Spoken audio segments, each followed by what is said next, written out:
D'une actualité à une autre, un incendie s'est déclaré ce lundi à Nongor, réduisant une maison en cendres et laissant ses occupants démunis. Si aucune perte en vie humaine n'est à déplorer, une jeune fille a été grièvement brûlée et se trouve actuellement à l'hôpital. Les victimes sous le choc lancent un appel à la solidarité pour surmonter cette tragédie. Fata Traoré et Mangali Ansane nous en disent plus.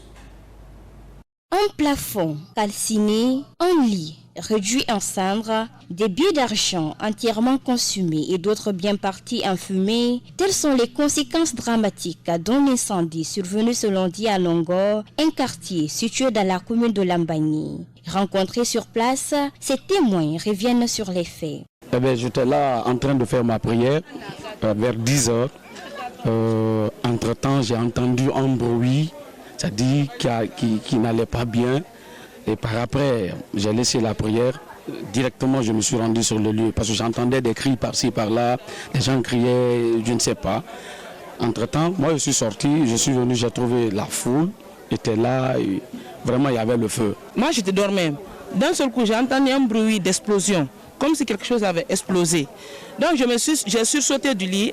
Dans le couloir, j'ai entendu ma belle-sœur qui criait avec force. Elle dit, Tante Marthe, le feu, le feu, le feu. J'ai dit, où? La petite qui était dans la maison est sortie en feu, toute sa robe, le feu avait tout pris. Commencez par là, tout est brûlé. La petite est brûlée. Hein. Donc on a commencé à crier dans la cour.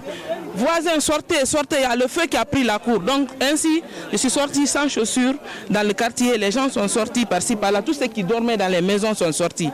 Et on remercie le quartier parce que le propriétaire des maisons qui n'était pas là. La boutique de sa femme aussi qui était conquise à la maison a brûlé. Les jeunes ont éteint le feu bien avant l'arrivée des sapeurs-pompiers. Nul n'était pas là. Aujourd'hui, on n'allait pas parler d'une seule maison. Tout ça, ça allait brûler. Il y a eu beaucoup de dégâts matériels. Rien n'est sorti de la maison. L'incendie a presque tout ravagé. Dévasté et abattu par la perte de ses biens, c'est Noumé Abdoulaye Kamara, qui est l'une des victimes, demande de l'aide aux autorités et aux personnes de bonne volonté pour les soutenir dans cette épreuve qui les menace de se retrouver sans abri. C'est la tristesse, qu'est-ce qu'on pourrait dire? C'est Dieu, c'est pas nous, en fait. Ce qu'on a vu vraiment, c'est déplorable. On ne pouvait rien, je n'ai pas de mots à expliquer, franchement. Ce que j'ai vécu, au moins, ça vaut d'un titre. Moi, j'étais juste au bureau, on m'a appelé du service, qu'il y a eu du feu sur moi. Vraiment, je suis venu, j'ai constaté que les dégâts sont tellement énormes, je ne pouvais pas expliquer.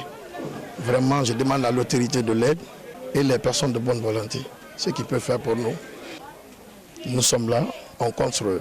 Si l'incendie n'a causé aucune perte en vie humaine, une jeune fille qui se trouvait à l'intérieur de la maison au moment du drame a été grièvement brûlée et est actuellement hospitalisée. Quant aux biens matériels, tout a été réduit en cendres. Désespérées, les victimes placent désormais leur espoir en la solidarité et l'entraide des âmes généreuses.